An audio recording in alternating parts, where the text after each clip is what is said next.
ولکن رسول اللہ و خاتم النبیین قل بفضل اللہ و برحمتہ فبذلک فلیفرحوا صدق اللہ مولانا العظیم۔ پیر طریقت رہبر شریعت پیر سید حیدر علی شاہ صاحب ہمدانی، محترم سید قاسم علی شاہ صاحب ہمدانی، محترم سید مبارک علی شاہ صاحب ہمدانی، محترم سید مقصود علی شاہ صاحب ہمدانی، حضرت علامہ پروفیسر شوکت علی چشتی صاحب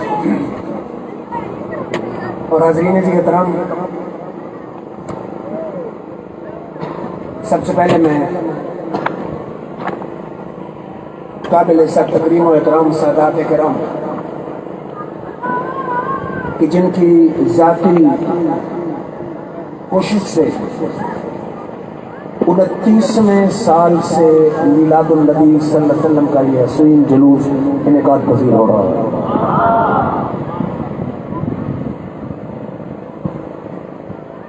کل 7 ستمبر ہے اور تمام اہل ایمان جانتے ہیں کہ 7 ستمبر کو پاکستان کی قومی اسمبلی نے مرزائیوں کو غیر مسلم اقلیت قرار دیا اور اس دفعہ آقا کا 1500 سالہ جشن ولادت ہے۔ انتہائی مختصر وقت میں ان 2 حوالوں سے چند گزارشات عرض کرنی ہیں۔ مرزا غلام احمد قادیانی کا مشہور دعویٰ تھا کہ میں امام مہدی ہوں۔ لوگوں کو بیوقوف بنانے کے لیے اس کا یہ دعویٰ تھا، حالانکہ میرے آقا امام مہدی کے حوالے سے مکمل معلومات ارشاد فرما چکے۔ میرے آقا نے فرمایا مہدی میرے نام پہ ہوگا، اس کے والد کا نام میرے والد کے نام پہ ہوگا، اس کی ماں کا نام میری ماں کے نام پہ ہوگا، میری بیٹی فاطمہ اور بیٹے حسن کی اولاد سے ہوگا، اور وہ دجال اس کا نام غلام احمد، والد کا نام غلام مرتضی، ماں کا نام چراغ بی بی، سید کی بجائے مرزا ہوگا، تو سارا دعوی اس کا دجل اور فریب ہے۔ دوسرا اس کا دعویٰ تھا کہ میں حضرت عیسیٰ ہوں۔ میرے آقا کو رب نے غیبی علوم کے خزانے عطا فرمائے۔ میرے رب نے فرمایا وما ہوا علی الغیب بدنین، میرا محبوب غیب کی خبریں دینے پر کنجوس نہیں۔ فرما عالم الغیب فلا یظہر علی غیبہ احدا الا من ارتضی من رسول، غیب کا جاننے والا ہر ایرے غیرے کو غیب پہ مطلع نہیں کرتا مگر رسولوں میں سے جس پہ راضی ہو جائے اس کو غیب کا علم عطا فرما دیتا ہے۔ مقام غور ہے جس رسول سے رب راضی ہو غیب کا علم تو اس کو بھی دیا جاتا ہے، اور جس رسول کی رب رضا چاہ رہا ہو اس کے غیب کے علم کا حال کیا ہو۔ ترمذی کی حدیث ہے کہ حضرت حذیفہ کہتے ہیں میں گھر تھا، مدینہ سے چند کلومیٹر کے فاصلے پہ گھر ہے، میں نے ماں سے کہا اجازت ہو تو آج مغرب کی نماز مسجد نبوی میں اپنے آقا کے پیچھے ادا کروں۔ کتنے خوش نصیب تھے جو نماز پڑھنے کے ارادے سے آتے تھے، نظریہ یہ ہوتا تھا کہ نماز بعد میں ادا کریں گے، آمنہ کے لال کی بطحا کے مکھڑے کی زیارت پہلے۔ صحابہ وہ صحابہ جن کی صبح عید ہوتی تھی، صحابہ وہ صحابہ جن کی صبح عید ہوتی تھی، نبی کا قرب حاصل تھا، نبی کی دید ہوتی تھی۔ کہتے میں آیا شام کی نماز آقا کے پیچھے پڑھی، ماں سے کہا تیرے لیے اور اپنے لیے دعائیں مغفرت کروں گا، کہا جاؤ، پہنچ گئے، شام کی نماز پڑھی، میرے آقا کی محفل سج گئی، عشاء تک محفل چلی، عشاء کی جماعت کرا کے میرے آقا حجرے کی طرف چلنے لگے۔ حذیفہ کہتے ہیں مجھے اس وقت خیال آیا کہ میں تو آیا ایک مقصد کے لیے، آقا کے پیچھے پیچھے چل پڑا. آقا نے پلٹ کے دیکھا نہیں, بغیر پلٹے فرمایا من ھذا انت حذیفہ, تو کون ہے؟ تو حذیفہ ہے. غفر اللہ لک ولأمک, وہ اللہ تیری بھی بخشش فرمائے, تیری ماں کی بھی بخشش فرمائے, تیرا کام کیا ہے؟ آپ نے بات نہیں سمجھی. آیا تھا دعا کرانے, ابھی عرض کی نہیں میرے آقا نے, دعا پہلے ہی فرما دی. تو پھر مجھے کہنے دیجئے, یہ دربار محمد ہے جہاں ملتا ہے بن مانگے, یہ دربار محمد ہے جہاں ملتا ہے بن مانگے, ارے ناداں جہاں دامن کو پھیلایا نہیں کرتے. قربان میں ان کی بخشش پر مقصد بھی زبان پہ آیا نہیں, قربان میں ان کی بخشش پر مقصد بھی زبان پہ آیا نہیں, بن مانگے دیا اور اتنا دیا کہ جھولی میں سمایا نہیں. آپ نے فرمایا حذیفہ ھذا ملک لم ينزل الارض قط قبل هذه الليله استاذن ربه ان يسلم علي ويبشرني ان فاطمه سيدة نساء اهل الجنه وان الحسن والحسين سيدا شباب اهل الجنه. فرمایا حذیفہ یہ ایک فرشتہ آج آیا ہے, زندگی میں پہلی دفعہ زمین پہ اترا ہے, رب سے اجازت لے کے آیا ہے, اجازت ہو تو تیرے نبی کو سلام عرض کراؤں. فرشتے ویسے تو آ نہیں سکتے نا, اجازت ہو تو جا کے تیرے حبیب کو سلام کا نذرانہ پیش کرو. میرے رب نے فرمایا جا تو اجازت ہے, جاؤ سلام بھی پیش کرو اور میری طرف سے خوشخبری بھی دے دو کہ تیری بیٹی جنت کی عورتوں کی سردار ہے, تیرے بیٹے حسن حسین جنت کے جوانوں کے سردار ہے. تو غیبی علوم اللہ نے عطا فرمائے. میرے آقا نے فرمایا والذی نفسی بیدہ لجوشکن ان ينزل فیکم ابن مریم حکما عدلا. فرمایا مجھے اس رب کی قسم ہے جس کے قبضے میں میری جان ہے, حضرت عیسیٰ ابن مریم تم میں حاکم عادل بن کے آئیں گے. مرزا تو دیہات کا بھی حاکم نہ بن سکا, آقا نے فرمایا وہ حاکم اور عادل بن کے آئیں گے. ابن مریم کیسے؟ پھر صحابہ نے سوال شروع کیے, آقا عیسیٰ کہاں آئیں گے؟ فرمایا دمشق میں آئیں گے. فرمایا دمشق میں کس جگہ آئیں گے؟ دمشق کی جامع مسجد کے مشرقی سفید مینارے پہ فرشتوں کے کندھوں پہ ہاتھ رکھ کے آئیں گے, سیڑھیاں خود اتریں گے. عرض کی حضور لباس کیسا ہوگا؟ فرمایا تو پیلی چادریں ہوگی. عرض کے حضور زلفیں کیسی ہوگی؟ فرمایا گھنگریالی ہوگی. عرض کے حضور وقت کون سا ہوگا؟ فرمایا صبح کا وقت ہوگا. عرض کے حضور کیفیت کیا ہوگی؟ فرمایا امام مہدی امامت ہو چکی ہوگی, امام مہدی مصلی امامت پہ آ چکے ہوں گے کہ عیسیٰ علیہ السلام پہنچائیں گے. امام مہدی کہیں گے تعال صلی لنا, پیارے عیسیٰ آئیے امامت کرائیے. عیسیٰ علیہ السلام بولیں گے لا ان امامکم منکم تقرب تلے حاضر الامہ, میں نبی بن کے نہیں محمد عربی کا تبلیغ کرنے والا میں امتی بن کے آیا ہوں, امام تم میں سے ہوگا, عیسیٰ مقتدی بن کے ہوگا. تکبیر, نعرہ رسالت, نعرہ تحقیق, نعرہ حیدری, آمد مصطفیٰ. حضور نے فرمایا عیسیٰ ابن مریم حاکم عادل ہوں گے, دمشق میں آئیں گے. نہ یہ حاکم بنا نہ عادل بنا نہ دمشق دیکھا, تو یہ دجال کیسے عیسیٰ علیہ السلام ہو سکتا ہے؟ میرے آقا کے علم پہ اہل سنت کا امام بولا, کہتے سر عرش پر ہے تیری گزر, سر علامہ شوکت صاحب سر عرش پر ہے تیری گزر, دل فرش پر ہے تیری نظر. سر عرش پر ہے تیری گزر, دل فرش پر ہے تیری نظر, ملکوت و ملک میں کوئی شے نہیں وہ جو تجھ پر عیان. پھر اس دجال کا تیسرا دعویٰ تھا کہ میں نبی ہوں. روز ازل سے مسلمانوں کا یہ عقیدہ ہے کہ اللہ نے ہمارے آقا پر نبوت کے دروازے کو بند فرما دیا. اب نہ کوئی ذلی نبی آ سکتا ہے, نہ کوئی بروزی نبی آ سکتا ہے, نہ کوئی حقیقی نبی آ سکتا ہے. جیسے مسلمان ہونے کے لیے رب کو وحدہ لا شریک ماننا ضروری ہے, اسی طرح مسلمان رہنے کے لیے میرے آقا کو آخری نبی ماننا ضروری ہے. پھر میرے رب نے فرمایا ما کان محمد ابا احد من رجالکم ولکن رسول اللہ وخاتم النبیین، فرمایا میرا یار تمہارے مردوں میں سے کسی کا باپ نہیں بلکہ اللہ کے رسول ہیں اور آخری نبی ہیں۔ تو پھر مجھے کہنے کی رحمتیں دو جہاں دور سے انس و جہاں تجھ سے رتبہ کسی نے بھی پایا نہیں، رحمتیں دو جہاں دور سے انس و جہاں تجھ سے رتبہ کسی نے بھی پایا نہیں، تو حبیب خدا رب نے تیرے سوا عرش پر کوئی مرسل بلایا، تو آقا کل، تو فخر رسول، تو خیر البرا، تو صدر العلا، اپنے بھیجے کا کوئی نبی میرا رب اس سے پہلے کوئی تجھ سے آیا نہیں۔ پھر ابو داؤد کی حدیث ہے، میرے آقا نے فرمایا سیکون فی امتی ثلاثون کذابون کلہم شزم انہ نبی علی انا خاتم النبیین ولا نبی بعدی، فرمایا میرے بعد ایک نہیں 30 جھوٹے نبی آئیں گے، فرمایا لیکن اللہ کے فضل و کرم سے میں محمد مصطفیٰ کی نبی۔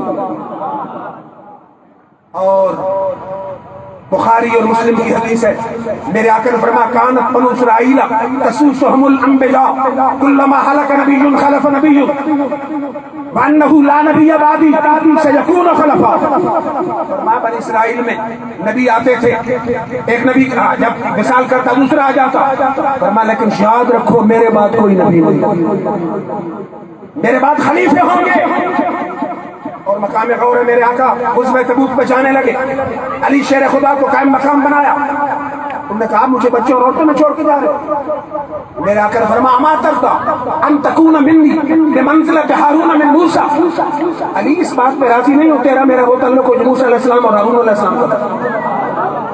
پھر میرے آقا کے دل میں خیال آیا کہ ہارون تو نبی تھے، کل کو جاہل یہ نہ سمجھے کہ علی نبی ہے، فرمایا الا انہ لا نبی بعدی، علی تو میرا بھائی ہے لیکن رب نے مجھ پر نبوت کے دروازے کو بند فرما دیا۔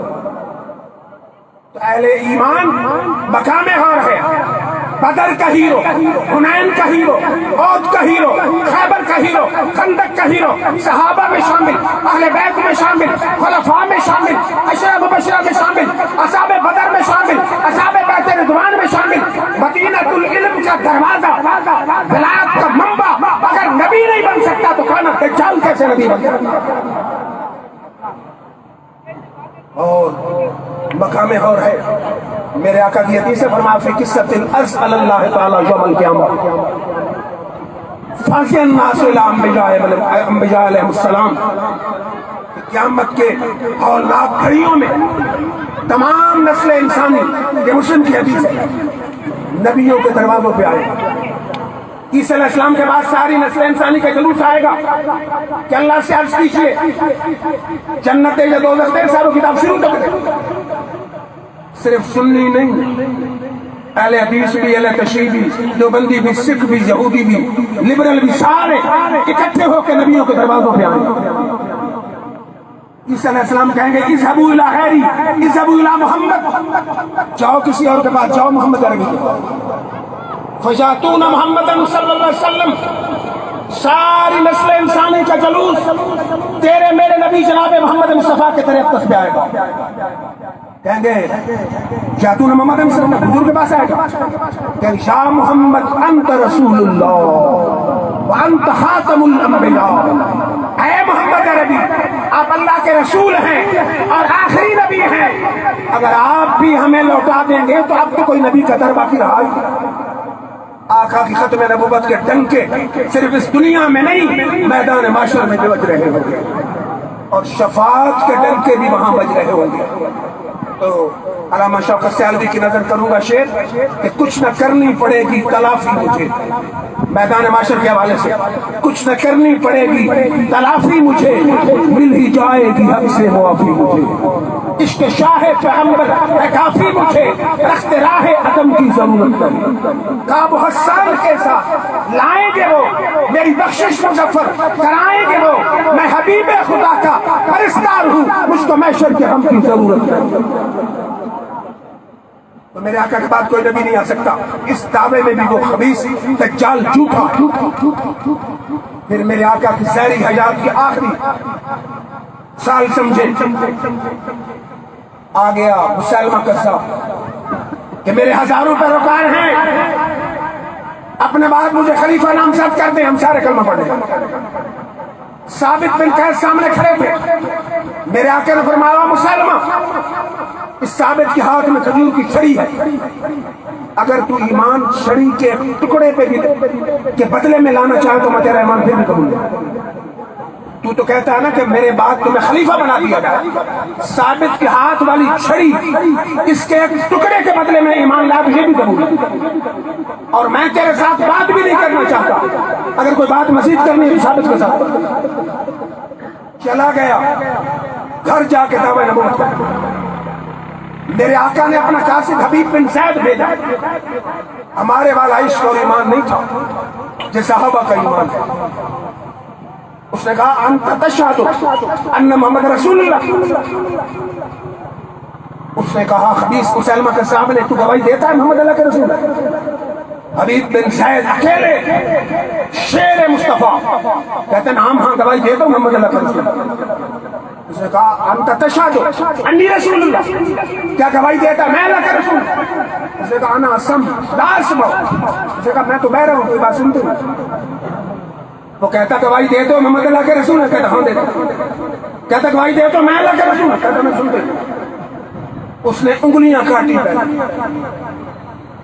پھر ہاتھ کاٹا، پھر کونی تک کاٹا، پھر پورا بازو کاٹا، پھر پاؤں کاٹے، ٹکڑے ٹکڑے کر دیے، لیکن وہ کیا کہتے رہے؟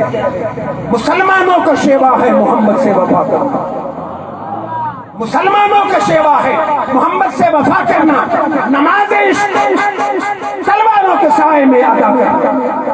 ہمیں ایمان کا مطلب بس اتنا ہی سمجھ آیا، ہمیں ایمان کا مطلب بس اتنا ہی سمجھ آیا، تن من دھن رسول پاک کی حرمت میں قربان۔ نعرہ تکبیر، نعرہ رسالت، نعرہ تحقیق، نعرہ حیدری، آمد مصطفیٰ۔ پنجابی شاعر کہتا ہے کہ میں حبیب بن زید کی بات کا ترجمہ کرتا ہوں۔ اس نے کہا وہ کہتا تھا اے جان میری نہیں جان میری، اے جان میری نہیں جان میری، میری جان کی جان حضور، اے جان میری نہیں جان میری، میری جان کی جان حضور۔ چنگے عمل ایمان کی جز ہوں گے اور اصل ایمان حضور ہے۔ پھر توجہ فرمائیے، صدیق اکبر کا دور ہے، کیوں ہی خلافت سنبھالی، بے شمار مشکلات ہیں، اسامہ کے لشکر کی روانگی کا مسئلہ، یہودیوں کی سازش، منکرین زکات، ایران سپر پاور سے حملے کا خطرہ، رومن سپر پاور سے حملے کا خطرہ۔ صدیق نے صحابہ کی میٹنگ کی، مسئلہ ختم نبوت کی حساسیت عرض کرنا چاہتا ہوں۔ صدیق نے کہا منکرین زکات کی سرکوبی بعد میں، رومن سپر پاور کے حملے کا جواب بعد میں، یہودیوں کی سازشوں کا جواب بعد میں، ہر مسئلے کا حل بعد میں، سب سے پہلے جھوٹے مدعی نبوت کی سرکوبی کریں۔ اسلام کی جتنی جنگیں ہیں سب دفاعی ہیں، کافر حملہ کرتے تھے مسلمان دفاع کرتے تھے، واحد جنگ ہے جھوٹے مدعی نبوت کے خلاف کہ صدیق اکبر نے 1200 میل دور آرمی بھیجی، 1200 میل۔ صدیق اکبر نے پہلے بدری صحابہ پر پابندی لگائی تھی کہ جہاد میں نہیں جانا، جب جنگ یمامہ کا موقع آیا فرمایا بدری بھی جائیں سارے، اور اسلام کی 74 جنگوں میں 259 صحابہ شہید ہیں، حضور کے دور کی 74 جنگوں، اور صرف جنگ یمامہ میں 10,000 مسلمان شہید۔ حضرت صدیق اکبر نے کہا شرجیل بن حسنہ، اکرمہ بن ابی جہل کو بھیجا، الگ گئے، اکٹھے ہو کے حملہ کرنا، جذبہ جہاد عروج میں تھا، اکرمہ نے حملہ کیا، کامیابی نہ ہوئی، پھر شرجیل بن حسنہ نے حملہ کیا، پھر کامیابی نہ ہوئی۔ حضرت صدیق اکبر نے دربار خلافت سے لکھا خالد بن ولید کو شام کی مہمات چھوڑ کے تم بھی پہنچ جاؤ یمن۔ اکٹھے پہنچے، تینوں لشکر تھے 18,000 ٹوٹل، اور مسلمہ قذاب کا لشکر تھا 40,000۔ اور مورخین لکھتے ہیں کہ سب سے زیادہ سختی کے ساتھ اگر کفر اسلام کے سامنے آیا تو جنگ یمامہ میں آیا. بہت مشکل جنگ. حضرت خالد بن ولید سے بسالات، جس سے بسالات ہوتا ہے اس کے بعد جھنڈا علامت ہوتا، لیکن کامل ابن اسیر اٹھائی، تاریخ طبری اٹھائی، البدایہ والنہایہ تینوں مرتبہ تینوں اٹھائی. جب مشکل گھڑی آئی حضرت خالد بن ولید پہاڑی پہ چڑھے، اور لفظ ہیں تینوں تاریخوں کے، نادا بشعار المسلمین وکان شعارهم یومئذ یا محمد آہو. جب مشکل گھڑی آئی تو حضرت خالد بن ولید پکارے، مسلمانوں کی علامت کے ساتھ پکارے، اور مسلمانوں کی علامت کیا تھی؟ یا محمد آہو. اس کا مطلب ہے مشکل گھڑی میں پہاڑی پہ چڑھ کے آقا کو پکارنا صرف سنیوں کا طریقہ نہیں، مدینہ کے صحابہ کا طریقہ. اور وقت بھی آخری، شہادت کا موقع، لیکن صحابہ اور عام معمولی صحابہ بھی نہیں، صحابہ کا جرنیل خالد بن ولید پکار رہا ہے کہ یا محمد آ. صرف یہی بات نہیں، مستدرک حاکم اٹھائیے، شفا اٹھائیے. جنگ یرموک میں خالد بن ولید کی ٹوپی گم ہو گئی. فرمایا اطلبوها، میری ٹوپی تلاش کرو. بڑی مشکل سے ٹوپی ملی. صحابہ نے کہا بڑے جرنیل و معمولی کپڑے کی ٹوپی کے لیے اتنی کوشش کروائی. اس نے کہا معمولی ٹوپی نہیں، اس میں خالد کی فتح کا راز ہے. انہوں نے کہا فتح کا راز کیا ہے؟ خالد بن ولید بولا، صحابی رسول بولا، کہتا ہے اس ٹوپی میں زلف مصطفیٰ کا بال ہے. لما شد قتالاً وہی یبئی الا رزقت النصر. مجھے رب کی قسم ہے نبی کے زلف کے بال والی ٹوپی جب تک خالد کے سر پہ رہتی ہے فتح میرے قدم چومتے ہیں. نعرہ تکبیر، نعرہ رسالت، نعرہ تحقیق، نعرہ حیدری، آمد مصطفیٰ. 14 صدیوں میں آقا کو پکارنے والے ملتے ہیں، پکار سے روکنے والا کوئی نہیں ملتا. لگے ہاتھوں اور بھی سن لیں. امام بخاری کے ادب المفرد اٹھائیے. عبداللہ بن عمر کا پاؤں شل ہو گیا. کسی دوست نے کہا اذکر حق الناس سے لے کر جو محبوب ہے اس کا نام پکارو. اب صحابہ کو محبوب کون تھا؟ کہتے یا محمد آہو. پاؤں فائد ٹھیک ہو گیا. نہ کیوں کر نام لوں ہر دم تمہارا یا رسول اللہ، ہوئی حل مشکلیں جس دم پکارا یا رسول اللہ. صرف یہی نہیں، چونکہ میرے آقا کا 1500 سالہ جشن ولادت ہے، جلوس ہے، اس حوالے سے بھی بات کر دوں. میرے آقا ہجرت کر کے جا رہے ہیں. مدارج النبوت میں شیخ موقف لکھتے ہیں کافروں نے نام کا اعلان کیا 100 اٹھ دیں گے. برائدہ اسلمی آ گیا 70 آدمیوں کے ساتھ گرفتار کرنے. آقا کے سامنے جب آیا، اب یہ تیرا میرا سامنا نہیں، یہ آمنہ کے لال کا سامنا ہے. آپ نے فرمایا مسموک نام کیا ہے؟ اس نے کہا برائدہ. فرمایا بردن بردن، ٹھنڈا ہو جا ٹھنڈا ہو جا. فرمایا قبیلہ کون سا ہے؟ کہتا بنی اسلم. فرمایا سلیمان سلیمان، سلامتی والا ہو جا سلامتی والا ہو جا. فرمایا قبیلے بنی اسلم کی شاخ کون سی ہے؟ اس نے کہا بنی سام. فرمایا سب کا سہمہ کا، تو نے اپنا حصہ پا لیا. 3 جملے بولے، آیا تھا گرفتار کرنے، خود زلف مصطفیٰ کے ہوٹل میں گرفتار ہو گیا. اور پنجابی شاعر کی روح ترفی کہتا کنڈل زلف سیاہ سجن دے ہن تاب چھلے کیڑا. کنڈل زلف سیاہ سجن دے تاب چھلے ہن کیڑا. نینا دے وچ نینا پا کے فلک لیا دل میرا. 3 جملے سن کے کہتا ہے مجھے اپنا کلمہ پڑھا دیا. میرے آقا نے کلمہ پڑھا دیا. جب مدینہ میں انٹری کا وقت آیا، فرمایا کملی والے آقا ہمارے علاقے کا رواج ہے، کلچر ہے، بادشاہ اور سردار جب شہر میں داخل ہوتے ہیں ایسے نہیں، آگے جھنڈے والا ہوتا ہے. جھنڈے والا جھنڈا تو ہے نہیں، میں اپنی پگڑی کو نیزے پہ چڑھا کے آگے جھنڈا بنا کے چلتا ہوں. اجازت ہے، میرے آقا نے فرمایا اجازت ہے. میرے آقا کی آمد میں پہلا جھنڈا سکر کے بریلویوں نے نہیں، مدینہ کے صحابہ نے اٹھایا. آگے جھنڈا ہے، پیچھے سیدنا صدیق ہیں، میرے آقا ہیں، پیچھے برائدہ کا 70 آدمی صاحب چل رہا. اب مدینہ پہنچے، بخاری کی حدیث کے مطابق مہینہ کون سا تھا؟ ربیع الاول۔ اتفاق ایسا مہینہ ربیع الاول، دن کون سا تھا؟ سوموار۔ اور امام ابن جوزی لکھتے ہیں الوفا میں ربیع الاول کی ڈیٹ کون سی تھی؟ 12 ربیع الاول۔ داخلے والا دن 12 ربیع الاول، سوموار کا دن نبی پاک مدینہ میں داخل ہو رہے ہیں۔ اب دیکھنا یہ ہے کہ نبی پاک کی آمد میں صحابہ کیا کرتے ہیں؟ گھر کی اگلی لائٹیں بھی گل کر دیتے ہیں، جناب بلب بھی جلا دیتے ہیں، شاید اتر جائے تیرے دل میں میری بات۔ مسلم سے حدیث پڑھ رہا ہو، چیلنج کے ساتھ پڑھ رہا ہو، حوالے کی گارنٹی سے پڑھ رہا ہو۔ وسائد الرجال والنساء فوق البیوت، مدینہ کے مرد اور عورتیں چھتوں پہ چڑھ گئے، آمد مصطفیٰ پہ چھتوں پہ چڑھ گئے۔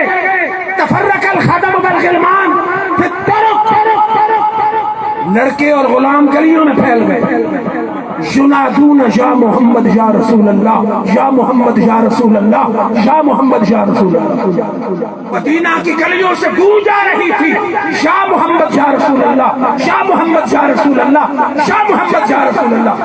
تو مسلم کی حدیث گواہ ہے، آمد مصطفیٰ پر یا محمد یا رسول اللہ کا نعرہ سنیوں نے شروع نہیں کیا، مدینہ کے انصار نے شروع کیا۔ اب بچیاں کیا کر رہی تھی؟ دف پہ حضور کی نعت پڑھ رہی تھی، خوشی کا اظہار کر رہی تھی، دف پہ نعت۔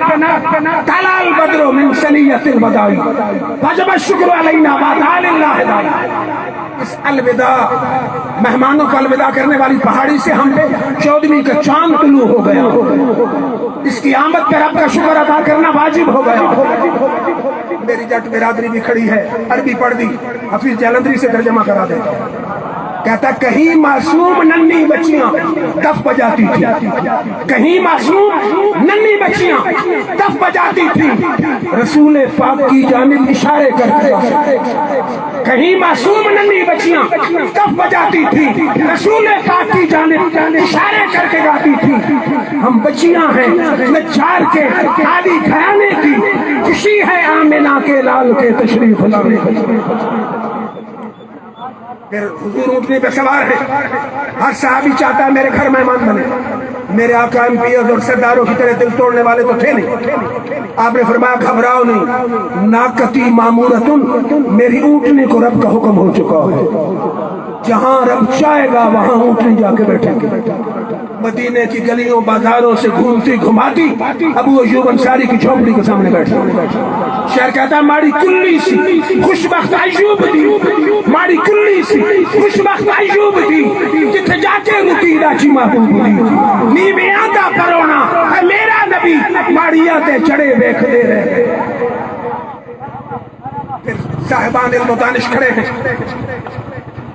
اس برے صغیر میں معذرت کے ساتھ 3 شخصیات ہیں جن کو دیوبندی، اہل حدیث اور بریلوی تینوں شخصیات ہی توڑ رہی تھی۔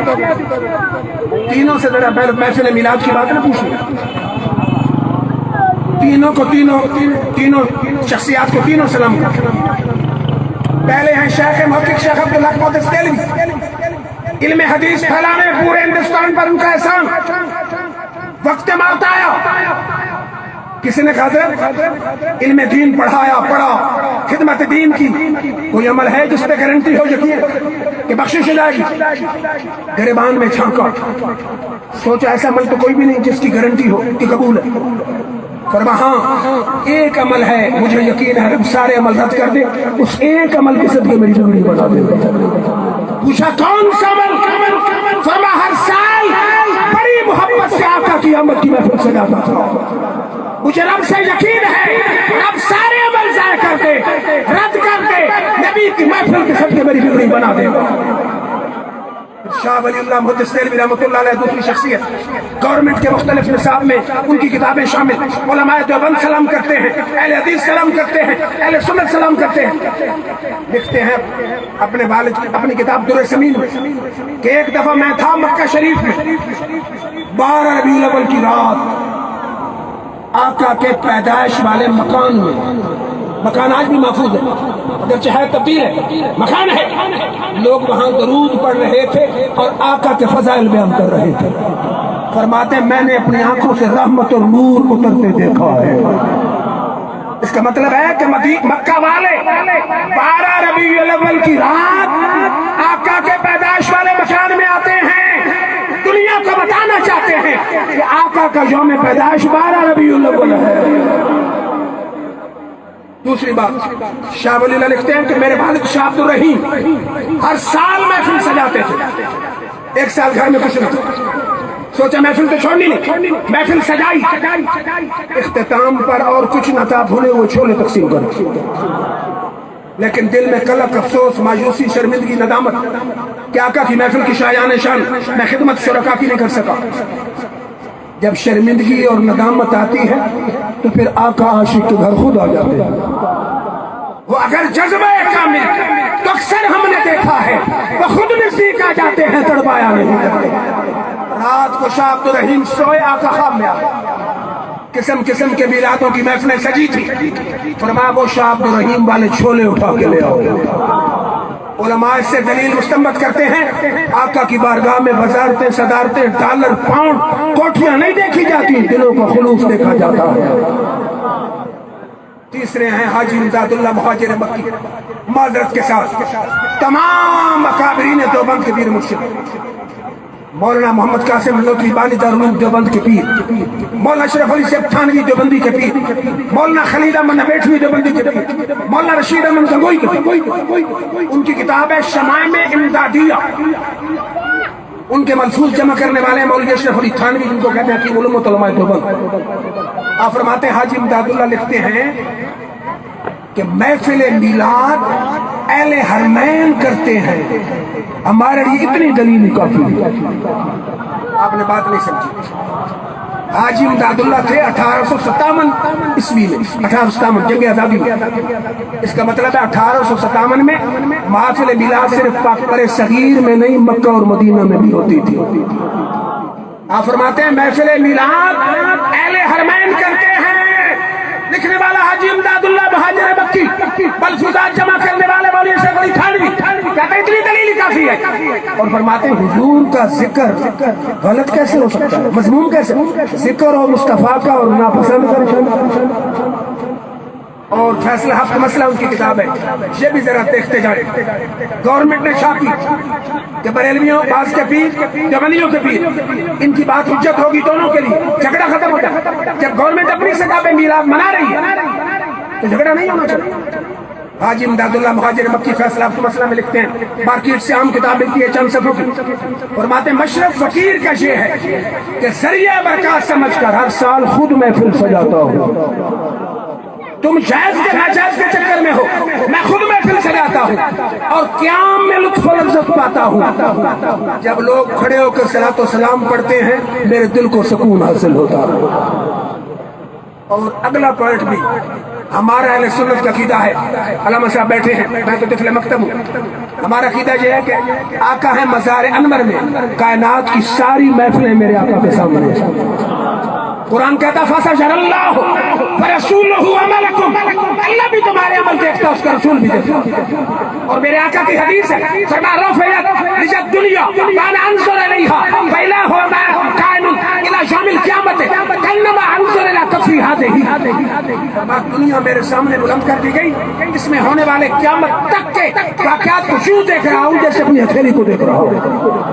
اور تیسری حدیث ابو داؤد سے پڑھ رہا ہوں، میرے آقا نے فرمایا ما من احد یسلم علی الا رد اللہ علیہ روحی حتی رد علیہ السلام۔ فرمایا دنیا کے کسی کونے سے میرا کوئی عاشق سلام بھیجے، رب میری روح کو متوجہ کرتا، میں خود سلام کا جواب دیتا ہوں۔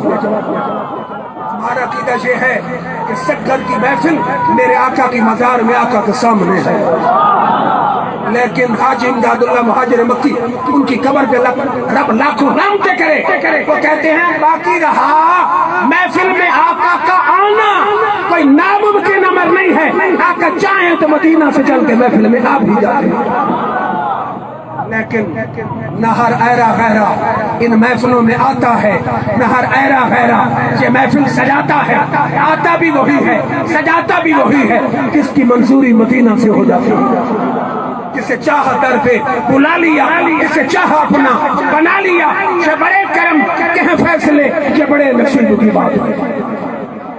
بخاری کی حدیث ہے، بخاری اصح الکتب بعد کتاب اللہ بخاری ہے. ابو لہب ایسا کافر ہے جس کی مذمت میں قرآن کی پوری سورت. مر گیا حضرت عباس حضور کے چچا جو مسلمان تھے، خواب میں دیکھا کیا کہتا برا حال ہے.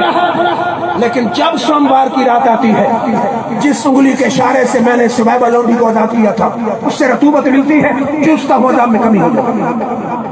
حدیث ختم بخاری کی. اب جو محدث آپ کا دل چاہے اٹھائیں، ابن جوزی اٹھائیں، امام کستلانی اٹھائیں، امام اسکلانی اٹھائیں، شیخ عبدالحق اٹھائیں، یہ سارے مسلم فریقین محدثین ہیں. جو دل چاہے اٹھائیں، سب لکھتے ہیں. بس منظر کیا ہے کہ جب آقا پیدا ہوا، ابو لہب تو تھا کہتا کافر، اس کو خبر پہنچی تیرے مرحوم بھائی عبداللہ کے گھر بیٹا پیدا ہوا. لونڈی آئی، کچھ انعام ملے گا، تیرے بھائی کے گھر بیٹا پیدا. اس نے کہا جا تو آزاد، جا. اب میرے رب کا قانون ہے کہ کافر کو جنت نہیں ملے گی. ادھر رب کا ارادہ یہ ہوا ہے تو کافر، لیکن میرے یار کی آمد کی خوشی منائی ہے، اسے خالی بھی نہیں چھوڑنا. رب نے اس کی انگلی سے سوموار کو رطوبت جاری کر دی تاکہ چوس کے عذاب میں کمی ہو. عاشقوں کو پتہ چل جائے رب اتنا رحیم ہے. نبی کا دشمن خوشی منائے، رب اس کو خالی نہیں رکھتا. عاشق خوشی منائے تو وقتوں کا حال کیا ہوگا. پھر سوال ہوتا ہے حضور تو 1500 سال پہلا پیدا ہوئے، اب شکرانے اور جشن کا کیا فائدہ. میں کہتا ہوں قرآن کب نازل ہوا؟ قرآن بھی تو 1450 سال پہلے نازل ہوا.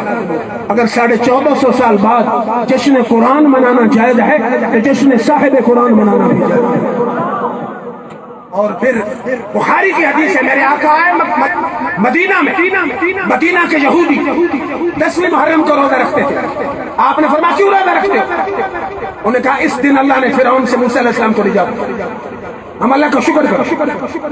اب اگر صدیوں پہلے کے انعام پر رب کا شکر ادا کرنا صدیوں بعد شریعت مصطفیٰ میں بدعت اور حرام ہوتا.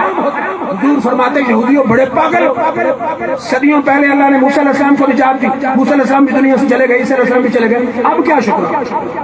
میرے آقا نے فرمایا نحن احق بموسیٰ منکم، یہودیوں تمہاری نسبت میرا تعلق موسیٰ سے زیادہ ہے. صحابہ تم بھی روزہ رکھو، میں بھی 10ویں محرم کو روزہ رکھوں.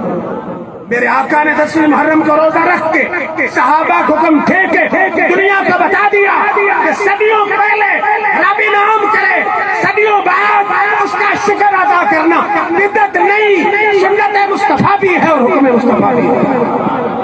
صدائیں درودوں کی آتی رہے گی، جنہیں سن کے دل شاد ہوتا رہے گا. خدا اہل سنت کو آباد رکھے، محمد کا میلاد ہوتا رہے گا. وآخر دعوانا